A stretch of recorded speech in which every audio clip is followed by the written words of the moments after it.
Parrot বাংলাদেশের পক্ষ থেকে আপনাদের সকলকে স্বাগতম। বরাবরের মতো আরও একটি নতুন টপিক নিয়ে চলে আসলাম। আজকের টপিক হচ্ছে বাজরিকা পাখির ডিম পাড়ার লক্ষণ। আমরা জানি যারা নতুন পাখাল ভাই ও বোনেরা আছেন তাদের জন্য খুবই গুরুত্বপূর্ণ, অর্থাৎ কি সিমটম এবং সাইন দেখলে আপনারা খুব সহজে বাজরিকা পাখির ডিম পাড়ার লক্ষণগুলো বুঝতে পারবেন। বন্ধুরা, যারা এখনও আমাদের চ্যানেলটি সাবস্ক্রাইব করেননি অবশ্যই আমাদের চ্যানেলটি সাবস্ক্রাইব করে রাখবেন। অবশ্যই পাশে থাকা বেল আইকনটিতে ক্লিক করবেন যাতে আমাদের সকল ভিডিও আপনাদের কাছে পৌঁছে যায় সবার আগে। এবং যারা আগে থেকে আমাদের চ্যানেলটি সাবস্ক্রাইব করে রেখেছেন তাদেরকে অসংখ্য ধন্যবাদ। বন্ধুরা, দেরি না করে ভিডিও শুরু করা যাক।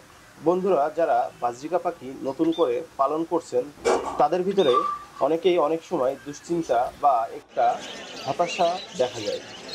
বাসায় নতুন পাখি আনার পর থেকে তাদের প্রিয় পাখি কখন ডিম দিবে আর সেটার সম্বন্ধে তাদের ভিতরে একটা পরিষ্কার ধারণা থাকে না। অর্থাৎ কী ধরনের সিমটম বা লক্ষণ থাকলে তাদের পাখি ডিম দিবে সেটা সম্বন্ধে তাদের ধারণা কম হওয়ার কারণেই তাদের কিন্তু পরিষ্কারভাবে বুঝতে পারে না। তাই আজকের ভিডিওর মাধ্যমে আপনাদের বুঝিয়ে দেব যে 10টি লক্ষণ আপনারা আপনাদের প্রিয় পাখির মাঝে দেখলেই অবশ্যই বুঝবেন বাজরিকা পাখি ডিম দিতে চাচ্ছে। বন্ধুরা, আমি আর কথা না বাড়িয়ে আপনাদেরকে 10টি লক্ষণ সম্বন্ধে বলে দিচ্ছি। 1.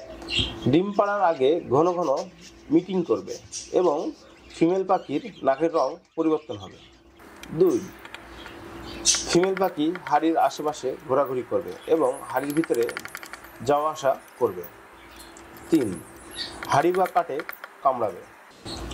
4. হাড়ির ভিতর পরিষ্কার করবে বা ডিম দেওয়ার আগে হাড়ির ভিতরে কোনো ময়লা আবর্জনা থাকলে সেগুলো পরিষ্কার করে নেবে।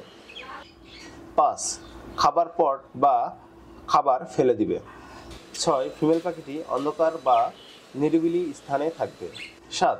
ফিমেল পাখিটি বিভিন্ন ধরনের বাগ বা ডাকাডাকি করবে।